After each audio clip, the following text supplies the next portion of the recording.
Bonjour à tous, nous sommes le jeudi 14 novembre 2024. J'espère que vous allez bien. Retour sur les analyses Nasdaq sur le H1 comme tous les matins, puisque c'est un rendez-vous que nous avons maintenant. On a vu hier que c'était vraiment parti un peu en cacahuète. Très compliqué hier pour trader là-dedans.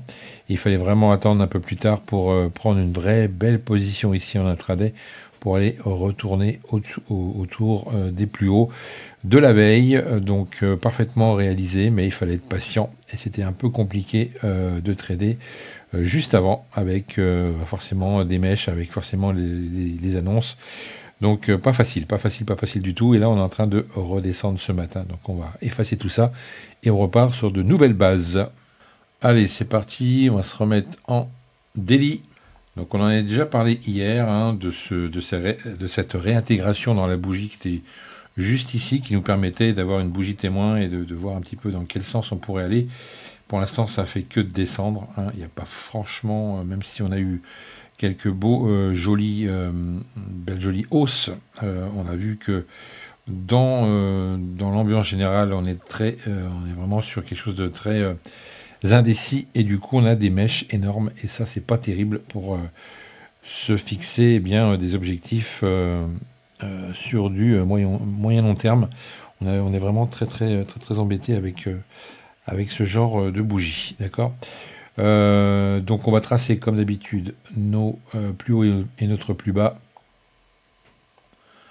et comme d'habitude, alors vous connaissez comment ça fonctionne maintenant sur mes analyses. Et on va prendre notre Fibo.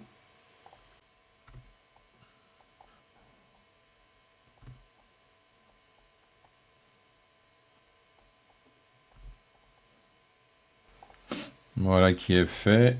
Tac. Maintenant on va tracer nos zones. Alors ça c'est de la vente. Ça aussi. Et pour l'instant, ça aussi. Ça roule. On va se positionner ici pour l'achat. Voilà, on y est. Alors, pour l'instant, on revient sur ce niveau-là qui est très intéressant, 21 110. On a vu qu'on l'avait déjà travaillé dans l'historique, ici à plusieurs reprises.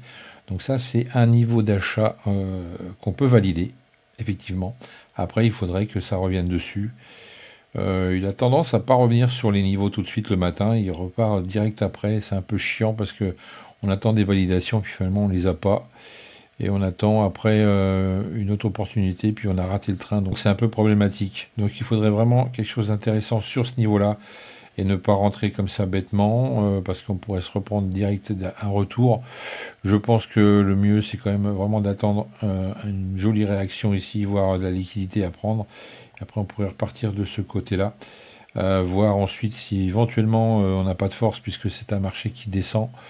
Pas se focaliser sur le dessus de cette zone, mais plutôt redescendre peut-être ici, soit faire un range, ou soit après, une fois qu'on a cassé cette zone, repartir vers le haut.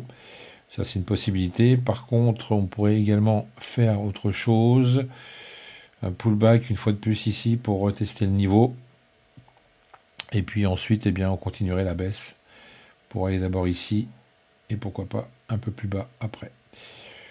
Voilà ce que je pourrais dire ce matin. Je vois pas grand chose de plus puisqu'on a toujours des surprises.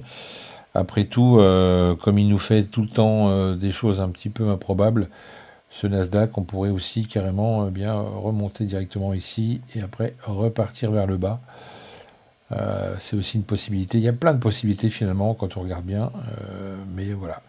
C'est en moyenne, c'est ce qu'on pourrait avoir dans une ambiance un peu générale. On a quand même ici une belle zone de travail, puisqu'on a ici quand même une belle zone d'achat. Après, je ne le comprends plus. Pour l'instant, le Nasdaq, il me donne pas du tout satisfaction, et du coup, il y a quand même pas mal de faux signaux.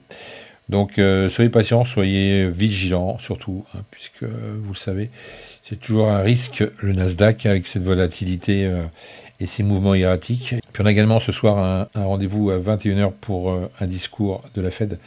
Donc voilà, est-ce que le marché va rester en attente? Je ne sais pas. Est-ce qu'il va nous donner des points? Je ne sais pas. En tous les cas, on va encore se retrouver le cul entre deux chaises à attendre et de savoir dans quelle direction il va. Donc soyez patients, soyez prudents, faites ce que vous pouvez. Et puis voilà pour cette journée en fonction du H1, c'est ce que je vois comme direction. Je peux me tromper, évidemment, c'est juste ma vision, ce n'est pas du tout un conseil en investissement. Passez une excellente journée de trading, on se retrouve également demain. Et puis soyez patients. À demain, ciao. FX Corp Trading.